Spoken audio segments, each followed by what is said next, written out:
Et s'il y a des gens qui sont là, des visiteurs qui sont venus il y a 8 mois ou bientôt un an, ils se disent peut-être, ben, dis donc, venez ici encore sur le thème de 1 Jean, parce que ce sera encore le thème de la prédication, mais rassurez-vous, c'est la der des der aujourd'hui. Et on va s'arrêter sur 1 Jean 5 aujourd'hui, et les versets 13 à 21, donc c'est la fin de cet épître. Donc, pendant que vous cherchez dans votre Bible, on arrive donc au terme de cette première lettre de Jean, dans laquelle il a tenu à rétablir et à rappeler les fondamentaux de la foi chrétienne, en rappelant notamment l'identité chrétienne, de Christ, qui est à la fois homme et Dieu, pour donner de l'assurance à tous ceux qui ont mis leur confiance en lui.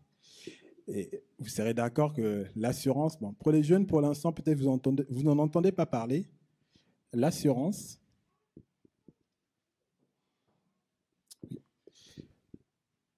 vous n'en entendez peut-être pas parler d'assurance, mais les parents savent que ce qui leur est très très cher doit être assuré, n'est-ce pas?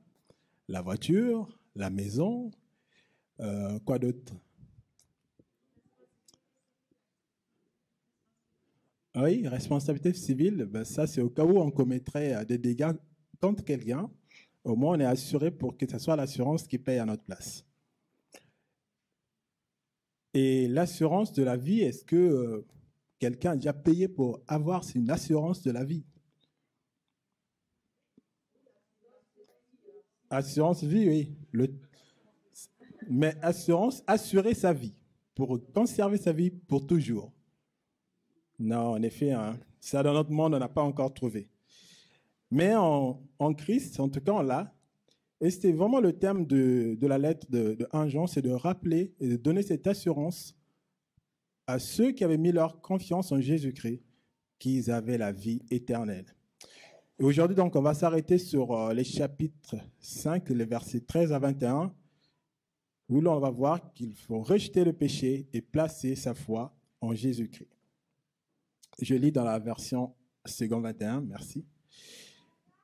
Je vous ai écrit cela à vous qui croyez au nom du Fils de Dieu, afin que vous sachiez que vous avez la vie éternelle et que vous continuiez à croire au nom du Fils de Dieu. Nous avons auprès de lui cette assurance. Si nous demandons quelque chose conformément à sa volonté, il nous écoute. Et si nous savons qu'il nous écoute, quelle que soit notre demande, nous savons que nous possédons ce que nous lui avons demandé. Si quelqu'un voit son frère commettre un péché qui ne mène pas à la mort, qu'il prie, et Dieu donnera la vie à ce frère. Je parle ici de ceux qui commettent un péché ne conduisant pas à la mort. Il y a un péché qui mène à la mort, et ce n'est pas pour ce péché-là que je dis de prier. Toute injustice est un péché, mais tous les péchés ne conduisent pas jusqu'à la mort. Nous savons que si quelqu'un est né de Dieu, il ne pêche pas. Au contraire, celui qui est né de Dieu se garde lui-même et le mauvais ne le touche pas. Nous savons que nous sommes de Dieu et que le monde entier est sous la puissance du mal. Mais nous savons aussi que le Fils de Dieu est venu et nous a donné l'intelligence pour connaître le vrai Dieu. Et nous sommes unis au vrai Dieu si nous sommes unis à son Fils Jésus-Christ. C'est lui qui est le véritable Dieu et la vie éternelle. Petits enfants, gardez-vous des idoles. Voilà où se termine notre texte. Je propose de voir au verset 13 à 15 déjà que le chrétien a l'assurance d'être enfant de Dieu. Les derniers mots d'une lettre ou d'une personne sont importants. On verra, si vous relisez 1 Jean, vous verrez qu'il y a beaucoup de choses que l'apôtre Jean rappelle. C'est sans doute une manière de vraiment donner à ses auditeurs de s'imprégner de ce qu'il disait. Et ainsi, nous avons un premier rappel de la raison fondamentale pour laquelle Jean a écrit toutes ces choses.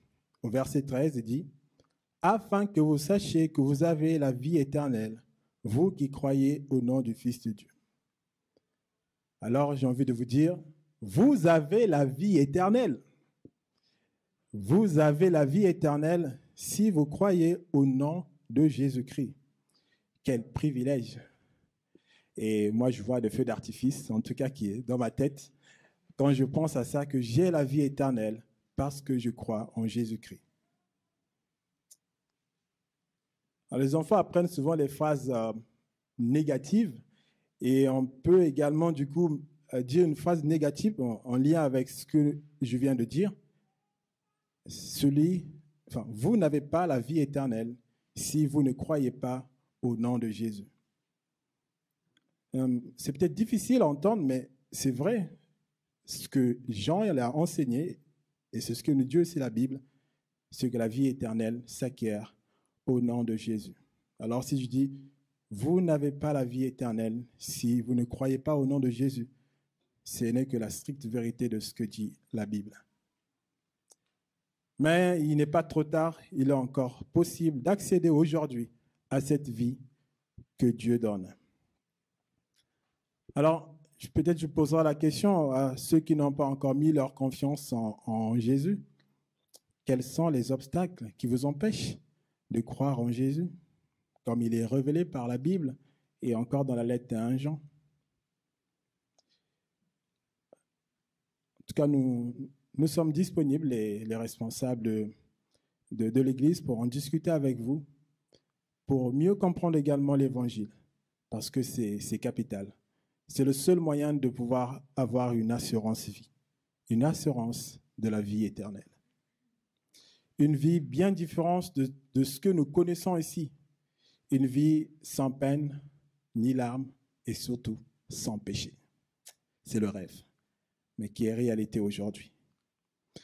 Et cette confiance en Jésus la confiance en Jésus doit être faite vraiment en Jésus tel qu'il est décrit dans la Bible et tel qu'il est décrit par 1 Jean. Ce n'est pas en se faisant soi-même une idée de Jésus. Et les hérétiques, par exemple, et les faux enseignants que l'apôtre Jean a beaucoup dénoncés dans la première lettre, et remettant en question certains fondamentaux de la Bible, tels que la divinité de Jésus ou son humanité. Pour eux, c'était inconcevable que Jésus soit à la fois homme et Dieu. Contester l'humanité de Christ serait remettre en question finalement ce qui est le fondement de notre foi, et en particulier le sacrifice à la croix, où le corps de Christ a été meurtri, son sang a coulé, il a perdu la vie, et tout ça pour que nous ayons la vie. Mais il est ressuscité également. Donc, contester l'humanité de Jésus serait contester à la fois sa souffrance à la croix, mais également sa résurrection. C'est aussi déclarer que Jésus, finalement, n'est pas l'agneau de Dieu qui ôte le péché du monde. Et là encore, ce n'est pas moi qui le dis. C'est Dieu qui l'a prédit et qui l'a dit dans la Bible, dans sa parole. Alors, est-ce que Jésus était-il un imposteur? Certainement pas. Car ce témoignage que nous avons est accompagné de choses et d'actes qu'aucun homme ne peut faire si ce n'est Dieu lui-même. Et Jésus l'a manifesté quand il était sur terre. Il a fait des choses que lui seul est capable de faire et Dieu seul est capable de faire. C'est donc une preuve de sa divinité. J'ai envie en tout cas de nous poser cette question ce matin. En quel Jésus avons-nous mis notre confiance? Est-ce bien celui que décrit la Bible ou celui qui est imputé de ses attributs? Que l'on considère que Jésus ne soit que homme ou que Jésus ne soit que Dieu? Telle une appellation d'origine protégée, c'est très en vogue en ce moment, ou une appellation d'origine contrôlée, AOC, il ne faut ni ajouter ni retrancher quelque chose aux attributs de Jésus-Christ. Nous devons le voir tel qu'il est décrit vraiment dans la Bible. Et la foi en Jésus donne à celui qui a la qualité d'être enfant de Dieu. Et c'est ce qui lui permet d'être en relation avec Dieu.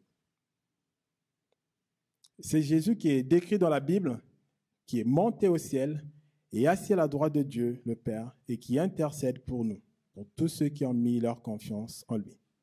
C'est-à-dire qu'il plaide pour leur cause, pour la cause de ceux qui le font confiance. Et parce qu'il jouit de cette position privilégiée auprès de Dieu, ceux qui ont mis leur confiance en lui ont cette assurance d'être écoutés, de pouvoir lui adresser leurs prières et de lui parler. Il est donc vivant, il écoute attentivement les prières de ceux qui le font confiance. Nous avons l'assurance que Jésus nous écoute parce qu'il est vivant, contrairement aux faux dieux, aux idées qu'on se fait, et il nous connaît mieux que nous-mêmes. Nous avons aussi la certitude de recevoir de lui ce que nous lui demandons, parce qu'il est le grand Dieu capable de faire tout ce qu'il désire et des grandes choses. Et celui qui écrit la lettre de 1 Jean lui-même était témoin de ces grandes choses que Jésus a faites de son vivant lors de son ministère sur terre. À plus forte raison fera-t-il encore des choses plus grandes maintenant qu'il est reparti auprès du Père. Nous avons cette certitude que nous recevons. Mais nous recevons toutefois selon sa volonté, comme le dit le texte. Vous me direz peut-être, mais comment être sûr de demander selon la volonté de Dieu? Comment je peux rentrer dans la tête de Dieu et savoir, quand je prie, que ça, c'est selon sa volonté? Il y a ce qu'on appelle en effet la volonté générale de Dieu et la volonté spécifique. Et la volonté générale de Dieu, je dirais qu'elle est vraiment très claire dans la Bible, et notamment dans Jean 3,16, qui est pour nous, en tout cas, le verset capital et fondamental de la Bible, qui nous dit que Dieu a tant aimé le monde qu'il a donné son Fils unique afin que quiconque croit en lui ait la vie éternelle. Alors la volonté générale et la première de Dieu, c'est que tous les hommes le connaissent et que tous les hommes aient la vie éternelle à ses côtés. Et c'est pourquoi Jésus place au-dessus de tous nos besoins, même ceux qui sont vitaux, il met au-dessus rechercher la vie éternelle, rechercher le royaume des cieux. Il le dit dans Matthieu 6, le verset 25. Matthieu 6, le verset 25. C'est pourquoi je vous dis, ne vous inquiétez pas de ce que vous mangerez et boirez pour vivre, ni dont vous vous habillerez votre corps. La vie n'est-elle pas plus que la nourriture et le corps plus que le vêtement? Et il continue plus loin dans Matthieu 6, verset 33. Recherchez d'abord le royaume et la justice de Dieu, et tout cela vous sera donné en plus. La volonté générale de Dieu nous éclaire donc sur la volonté spécifique, sur pas seulement des détails, mais sur chaque choix de notre vie. Et on peut faire un choix en étant éclairé par cette volonté générale de Dieu, et ne pas aller donc à l'encontre de la volonté générale de Dieu. C'est que chaque décision qu'on prend doit vraiment être en cohérence avec cette volonté générale. Et si par exemple, je sais pas, je vais choisir un travail ou choisir une épouse, je suis marié, déjà marié, mais quand on choisit par exemple son épouse, ça peut être la volonté générale de Dieu, c'est des indicateurs. On ne peut pas aller faire un choix qui nous éloignerait de Dieu, qui nous écarterait de Dieu. Au contraire, on fait un choix qui doit nous rapprocher encore davantage de Dieu. Nous devons donc rechercher la volonté générale de Dieu pour qu'elle s'accomplisse dans notre vie, dans nos actes et dans celle de nos frères et sœurs. Et d'où le verset 16, qui m'a beaucoup interpellé. Dans la première épître, c'est la première fois en tout cas qu'il fait mention de ça, et moi j'ai vraiment été interpellé par ce verset 16. Si quelqu'un voit son frère commettre un péché qui ne mène pas à la mort, qu'il prie, et Dieu donnera la vie à ce frère. Et les versets 16 à 18 nous parlent de cela. L'unité du corps de Christ et également que Christ est celui qui donne la force et qui nous aide aussi qui relève le pécheur. Prier pour son frère que l'on voit commettre un péché. Je prie pour lui. Et cette phrase, je pense, nous montre déjà que dans la communauté chrétienne doit être unie comme un corps avec ses différents membres, ses différentes parties. Cette phrase nous montre aussi la nécessité de vivre sa foi en relation avec les autres et non seul dans son coin, car l'un peut être le soutien de l'autre dans la foi. Et il ne s'agit pas de fréquenter régulièrement une communauté, d'aller à l'église tous les dimanches, mais bien de faire partie d'une communauté, d'une église locale. C'est participer activement à la vie de l'église et à ses activités. Groupe de maison pour notre église, groupe préado, groupe de jeunes, kids club, passerelle et depuis peu, le groupe d'hommes et bien d'autres. Ça, je n'allais pas l'oublier. Oui, nous croyons en effet que la vie chrétienne ne se vit pas que le dimanche, mais bien tous les jours de la semaine. Revenons au verset 16. Priez pour son frère qui pêche. Ce verset, il est teinté vraiment d'affection, d'autant plus qu'il est adressé à une communauté qui vit en son sein une grande épreuve à cause des faux enseignants qui sont issus de leur propre communauté. Donc, vous pouvez imaginer les tensions qu'il y avait dans la communauté. Et pourtant, on voit dans ce texte une marque particulière d'affection, car il est écrit, je préfère le relire pour ne pas vous dire n'importe quoi. Si quelqu'un voit son frère, moi j'ai été vraiment interpellé et agréablement marqué par ça, que l'apôtre Jean dise si quelqu'un voit son frère. Il ne dit pas si quelqu'un voit un frère, mais il dit bien si quelqu'un voit son frère. Ça change tout et ça ne laisse pas en fait indifférent parce qu'on voit bien qu'il s'agit d'un frère. Je ne sais pas vous, si vous avez un frère, une sœur à qui vous tenez et que vous voyez ce frère se perdre, je pense que vous ferez quelque chose pour ce frère. Et c'est exactement ce que l'apôtre Jean est en train de dire à cette communauté qui vit une grande épreuve, de considérer les autres comme des vraies sœurs, des vrais frères. Alors, on peut se poser la question pour nous aujourd'hui, est-ce que nous considérons vraiment nos frères et nos sœurs de notre Église comme tels? Et si ce n'est pas le cas, est-ce que cela montre peut-être que nous devons mûrir dans la connaissance des uns des autres et dans la communion fraternelle? Je pense que c'est vraiment important. Encore dimanche dernier, on en a parlé. Et c'est un défi, certes, mais c'est vraiment important de se connaître afin que je puisse vous considérer comme vraiment des frères et sœurs. Pas un frère, mais vraiment mon frère, comme ma sœur.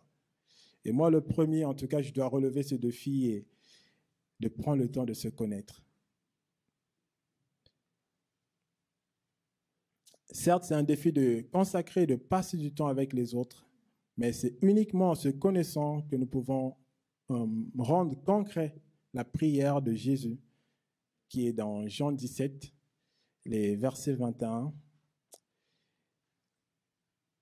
afin que tous soient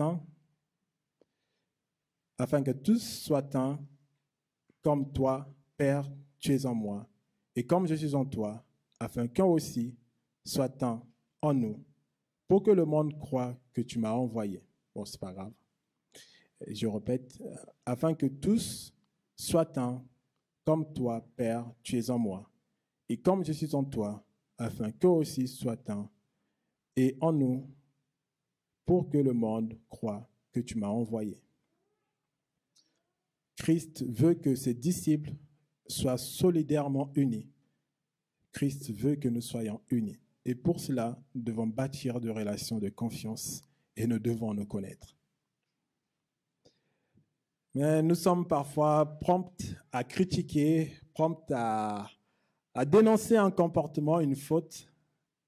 Et là, je pense que ce texte nous rappelle, est-ce que nous prions pour nos frères? Est-ce que nous prions pour la repentance, pour le retour à Dieu de celui qui s'égare? Moi, le premier, je suis interpellé par ce texte. Nous sommes parfois prompts à trouver qu'un comportement n'est pas biblique ou un comportement déplace les bornes. Mais est-ce que nous prenons le temps de fléchir les genoux et de prier pour la personne qui est à l'origine d'un tel comportement? Je pense qu'une bonne pratique pour avoir une bonne réaction serait encore de regarder à Dieu, à la volonté générale de Dieu. Elle nous éclaire en tout temps. Et là encore, dans une telle situation, elle peut nous éclairer.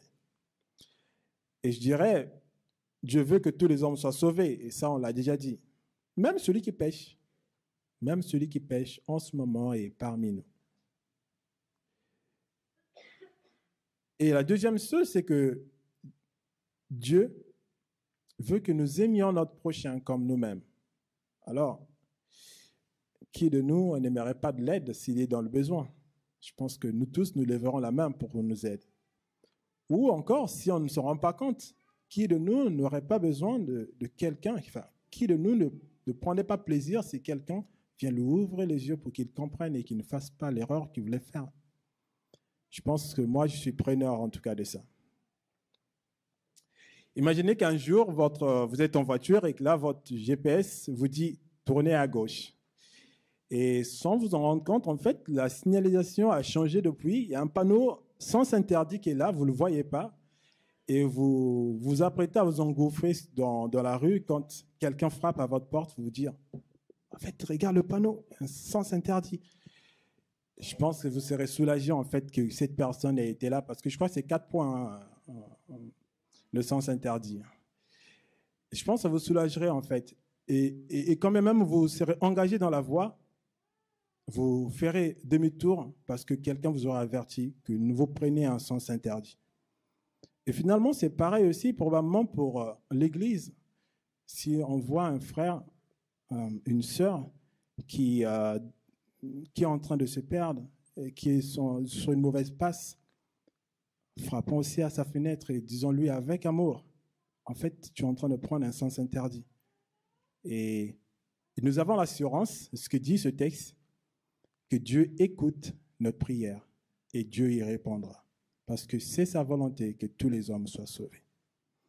Soyons donc des intercesseurs pour nos frères et sœurs, comme Moïse l'a été pour le peuple d'Israël, et comme Jésus l'a été sur terre, et comme il est toujours aujourd'hui pour tous ceux qui ont mis leur confiance en lui. En toute assurance, nous pouvons compter sur la puissance de Dieu pour entendre notre prière adressée envers lui en faveur de notre frère et sœur, afin que celui-ci revienne dans le droit chemin, à condition que ce dernier ne pêche pas d'un péché qui mène à la mort. Et ça ne vient pas de moi, c'est le texte qui le dit. Et ça peut nous paraître déstabilisant, un peu aussi ambigu de lire à la fois que nous pouvons prier pour celui qui pêche, mais qu'à côté, que si quelqu'un pêche d'un péché qui mène à la mort, nos prières sont, je ne dirais pas inutiles, parce que ce n'est pas à nous de déterminer jusqu'où une personne est allée. Je m'expliquerai plus tard sur cet aspect de péché qui mène à la mort. Mais notre responsabilité, ça reste tout de même de prier pour la personne. Et le reste, ça revient à Dieu et la personne. La Bible dit que le salaire du péché, c'est la mort. Et en même temps, là, dans notre texte, on nous dit qu'on peut prier quand quelqu'un que quelqu'un commet une faute. La Bible ne se contredit pas. Si on lit le texte que j'ai cité, dans Romains 6, 23, qui nous dit que le salaire du péché, c'est la mort, la suite est très intéressante parce qu'elle dit « Le don gratuit de Dieu, c'est la vie éternelle en Jésus-Christ. » Et ce n'est pas un don qui est fait une fois pour une faute et puis que ça s'arrête. Tu as épuisé ton capital et c'est fini pour toi. Tant que notre confiance demeure en Jésus-Christ, ce capital reste également acquis. Bien évidemment, il ne faut pas pécher volontairement parce que ce serait aller à l'encontre de la volonté de Dieu. Romains 6, 23 nous montre que le fait que Jésus pardonne les péchés. Et le texte nous dit, sauf le péché qui mène à la mort. Et ce péché qui mène à la mort, c'est le blasphème au Saint-Esprit. Il s'agit finalement de rejeter Jésus-Christ, de refuser de croire en lui et à son pouvoir de salut. C'est refuser d'être convaincu par le Saint-Esprit du péché et de la nécessité de choisir Jésus-Christ comme son Seigneur et son Sauveur. Et c'est vrai, que reste-t-il à l'homme s'il n'a pas Jésus? S'il n'a pas Jésus, que reste-t-il à l'homme pour être sauvé? Il ne peut se sauver lui-même. Il n'a que Jésus-Christ. C'est pour ça, celui qui rejette Jésus, qui ne croit pas en lui, finalement attire sur lui-même la condamnation ou l'éloignement éternel avec Dieu. Mais ce n'est pas ce que Dieu veut. Ce que Dieu veut, c'est que tous les hommes soient sauvés. Que tous les hommes croient en Jésus-Christ, que tous les gens aient la vie éternelle. Dieu ne veut pas que nous commettions le péché et que cela nous éloigne de lui. Il ne veut pas non plus que nous commettions l'irréparable, refuser le salut adressé par Jésus-Christ. Et dans plusieurs versets dans cette épître de 1 Jean, il est rappelé que celui qui est né de Dieu ne pêche plus. Je dirais encore un peu compliqué, hein. Celui qui est né de Dieu ne pêche plus. On parle de quelqu'un qui pêche pour lequel on peut prier. Mais peut-être je peux donner une illustration pour essayer de comprendre ça. Parfois, c'est des choses que certains connaissent, mais il est toujours bon que nous nous réapproprions ce texte et que nous nous rappelions en fait de leur signification.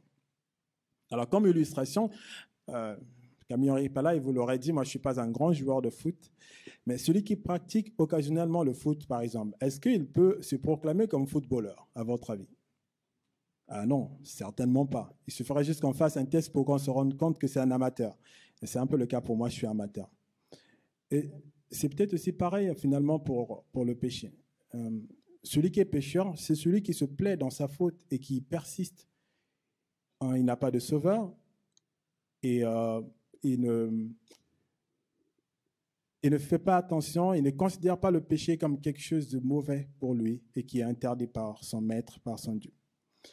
Au contraire, celui qui est né de Dieu, il déteste le péché. Et à chaque fois qu'il prend conscience qu'il a péché, grâce au Saint-Esprit, il s'en repent. Et Jésus le lave de son péché et lui donne d'être clean. C'est vraiment la grande différence entre le pécheur et celui qui ne pêche plus. Celui qui ne pêche plus ne pêche pas volontairement. Mais hélas, nous sommes dans le monde et ça arrive qu'il pêche. Et à ce moment-là, il s'en repent et Jésus-Christ le lave pour le rendre clean. Et au verset 18, l'apôtre nous dit que le chrétien se garde lui-même. Et cela signifie d'une part qu'il bénéficie de la protection de Jésus en tant que son enfant et en restant connecté à lui. Et également, il fait attention à ses actions pour que tous ses actes soient vraiment en cohérence avec l'Évangile, avec la volonté de Dieu. Et je dirais les bonnes œuvres que Dieu a préparées d'avance pour que tous les hommes, et en particulier ceux qui ont mis leur confiance en Jésus-Christ, puissent les pratiquer.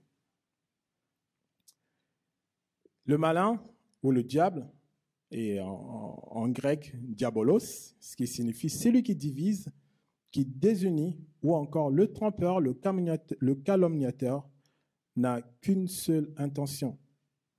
Sa volonté, c'est nuire à Dieu en égarant ses enfants. C'est nuire à Dieu en égarant ses enfants du chemin qui les ramène à Dieu. Mais rassurez-vous, pour ceux qui ont mis leur foi en Jésus-Christ, Jésus il a dit à ses disciples que les diables les réclamaient, mais qu'il avait prié pour eux. Il fait de même pour nous. Jésus-Christ prie et intercède pour notre foi et pour que l'on puisse tenir bon. Nous sommes donc encouragés à tenir ferme devant le trône. Et devant le trône de grâce de Dieu, nous pouvons toujours revenir, car Jésus-Christ donne cette assurance à tous ceux qui croient en lui. Approchez-vous avec assurance de mon trône de grâce, et vous obtiendrez la compassion, et vous trouverez grâce pour être secourus au moment opportun. Enfin, les versets 19 à 20 nous montrent la grande différence qu'il y a vraiment entre Dieu et les hommes. Au chapitre 1 de la même lettre, Jean a rappelé que Dieu est lumière, il n'y a pas de ténèbres en lui. Et il dit aussi que le chrétien authentique est en communion avec Dieu et il marche aussi dans la lumière. Vous connaissez peut-être cette expression latine, homo homini lupsus. Qui sait ce que c'est? Bravo. Oui, en effet, l'homme est un loup pour l'homme. Ou autrement dit, l'homme est le pire ennemi de son semblable. Quand Dieu nous dit « aime ton prochain comme toi-même », le monde nous montre plutôt que l'homme est finalement le loup de l'homme.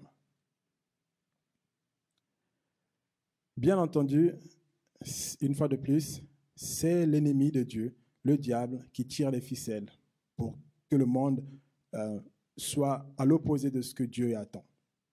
Et pour le chrétien, le cordon ombilical avec le monde a été rompu, a été coupé avec la venue de Jésus-Christ, qui est décrit comme la lumière venue dans le monde. Il est le véritable, le chemin, la vérité et la vie. C'est lui qui a donné de mieux comprendre la pensée de Dieu en la restaurant, notamment dans l'enseignement du sermon sur la montagne, avec cette formule que vraiment moi j'affectionne. Vous avez appris que, moi je vous dis que. Et je dis que cet enseignement vient vraiment dépoussiérer la compréhension que les Israélites et même nous avions de Dieu en fait. On voit vraiment dans cet enseignement que je vous invite à lire chez vous, dans Matthieu 5, le cœur de Dieu. Quelle est la pensée de Dieu?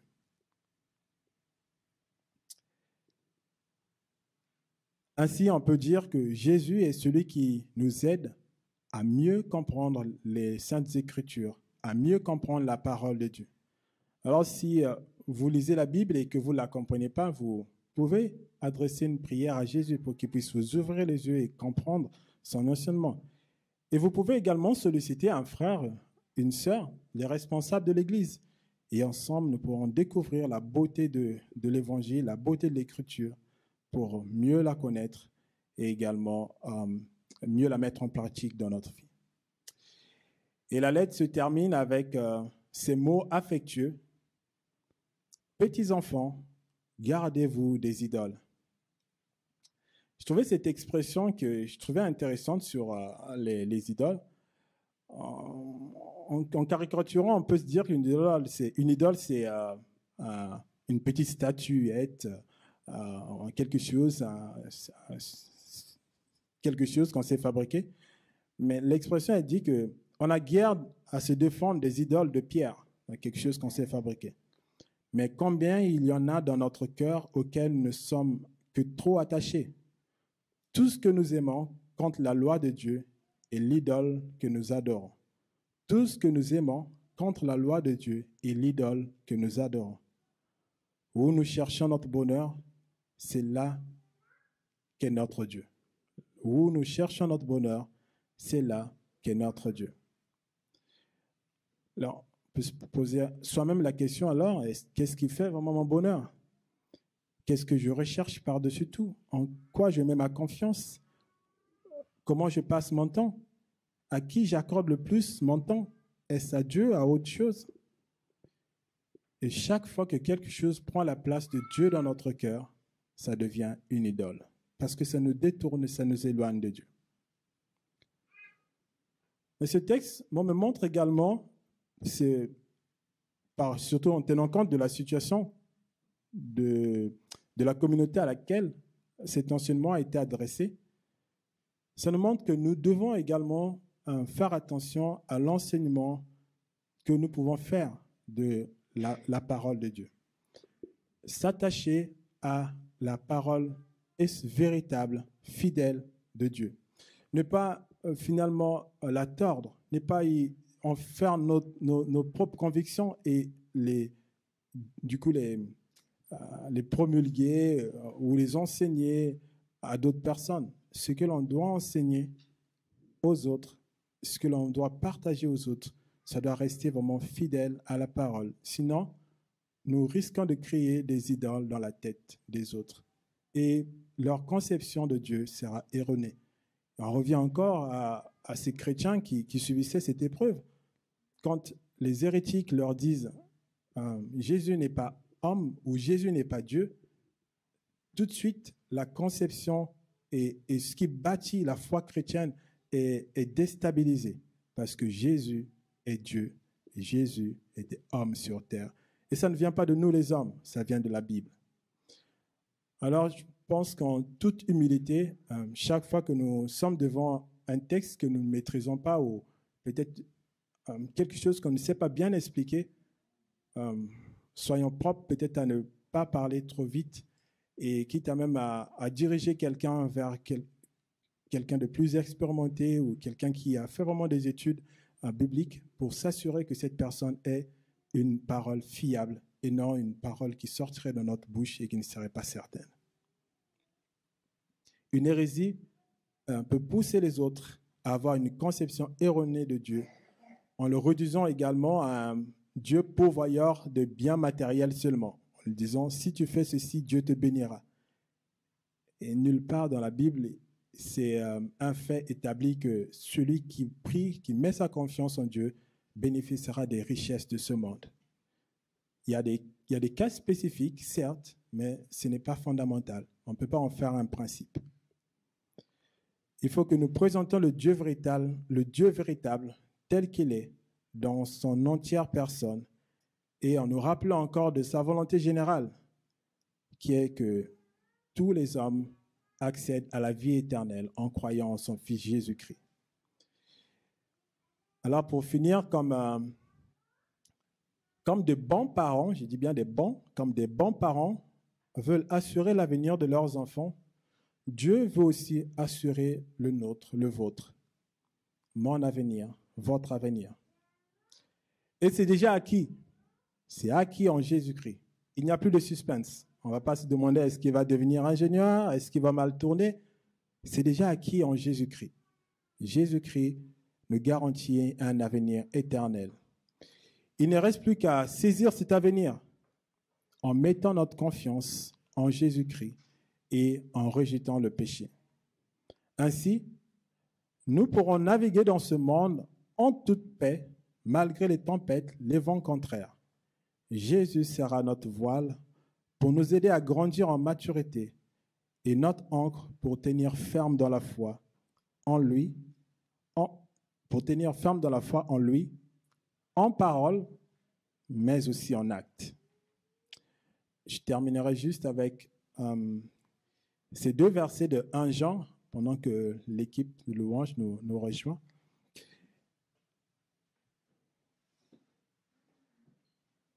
Je trouve que ces versets décrivent à la fois celui qui est jeune dans la foi et celui qui est déjà mûr dans la foi. 1 Jean 2, versets 12 à 14. Je vous écris, petits enfants, parce que vos péchés sont pardonnés à cause de son nom, celui de Jésus-Christ.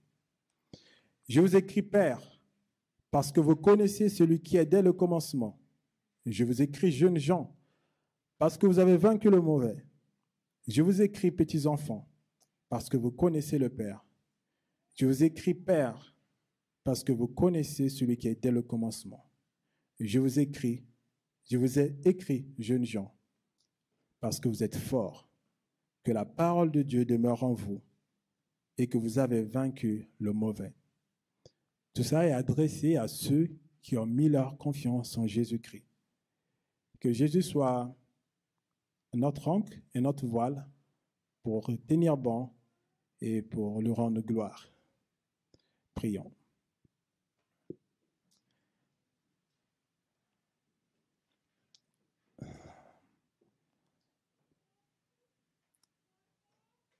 Seigneur, tu donnes cette assurance que, en mettant notre confiance en toi, nous devenons enfants de Dieu, que nous rentrons dans ta famille. Et tu donnes aussi cette espérance et cette assurance que rien ne peut nous séparer de toi si nous tenons fermement la foi et si nous demeurons vraiment attachés et unis à toi. Tu sais, Seigneur, que par nos propres forces, nous ne pouvons rien faire de bon et combien nous avons vraiment besoin de toi. Tu dis que ton peuple meurt faute de connaissance. Alors, Seigneur, renouvelle notre intelligence. Donne-nous, Seigneur, de comprendre les paroles de la parole sainte, Seigneur. Donne-nous de comprendre la Bible et donne-nous par ton esprit d'avoir la force de pouvoir la mettre en pratique, Seigneur, dans nos vies.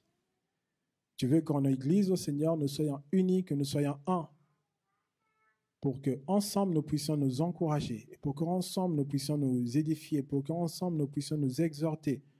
Seigneur, donne-nous de prendre conscience vraiment de l'importance de nous connaître les uns des autres. Et moi, le premier au Seigneur, et donne-nous de consacrer du temps à bâtir des relations basées vraiment sur ce qui nous réunit, toi, Jésus-Christ. Que tu nous aides, au Seigneur, vraiment à garder le cap, à regarder à toi en toutes circonstances, en toutes situations, et que tu nous aides, au Seigneur, à aller jusqu'au bout de la marche, jusqu'au bout, à tenir ferme, en regardant à toi, Jésus, qui est le Dieu véritable, qui donne la vie en abondance. Que l'honneur et la gloire te reviennent, parce que tu étais, tu es et tu seras. Et en toi aussi, Seigneur, nous serons. Au nom de Jésus. Amen.